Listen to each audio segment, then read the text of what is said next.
జ్యోతిరాయ్ గురించి ప్రత్యేకంగా చెప్పాల్సిన పని లేదు. జ్యోతిరాయ్ అంటే చాలా మంది గుర్తుపట్టకపోవచ్చు కానీ జగతి మేడం అనగానే చాలు ఇట్టే గుర్తుపట్టేస్తారు. స్టార్ మా ఛానల్లో ప్రసారమైన గుప్పెడంత మనసు సీరియల్తో ప్రేక్షకులకు బాగా దగ్గరైంది జ్యోతిరాయ్. జ్యోతిరాయ్ సోషల్ మీడియా ద్వారా అభిమానులతో టచ్ లో ఉంటూ తన లుక్స్ షేర్ చేస్తోంది. జ్యోతిరాయ్ అందాలు చూపిస్తూ యువతకు నిద్ర లేకుండా చేస్తుందనే చెప్పాలి. నెట్టింట ఆమెను ఒక్కసారిగా చూస్తే గుర్తుపట్టడం చాలా కష్టమని చెప్పాలి. ఆ రేంజ్ లో ఆమె అందాల ఆరబోత చేస్తూ ఉంటుంది.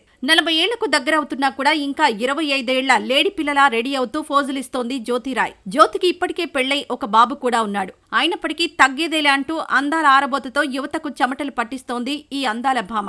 సీరియల్స్ లో నటిస్తూనే మరోవైపు ఓటీటీ సిరీస్ లో సినిమాల్లో భాగమవుతోంది జ్యోతిరాయ్. ఇప్పుడు కిల్లర్ మూవీతో హీరోయిన్ గా టాలీవుడ్ లోకి ఎంట్రీ ఇస్తోంది. గత కొన్ని రోజులుగా అందాలు చూపించడంలో జ్యోతిరాయ్ డోస్ పెంచింది అనే చెప్పాలి. టాటూలు చూపిస్తూ స్టైలిష్ ఫోటోస్ తో మరింత ఫాలోయింగ్ పెంచుకుంటోంది. సీరియల్స్ లో ఉన్నది ఈమెనా అని నెటిజన్లు ఆశ్చర్యపోతున్నారు. ఈ లుక్ లో అదిరిపోయారు, జ్యోతి అంటే బ్రాండ్ అంటూ నెటిజన్స్ కామెంట్స్ చేస్తున్నారు. ఛానల్ ని సబ్స్క్రైబ్ చేసుకోండి.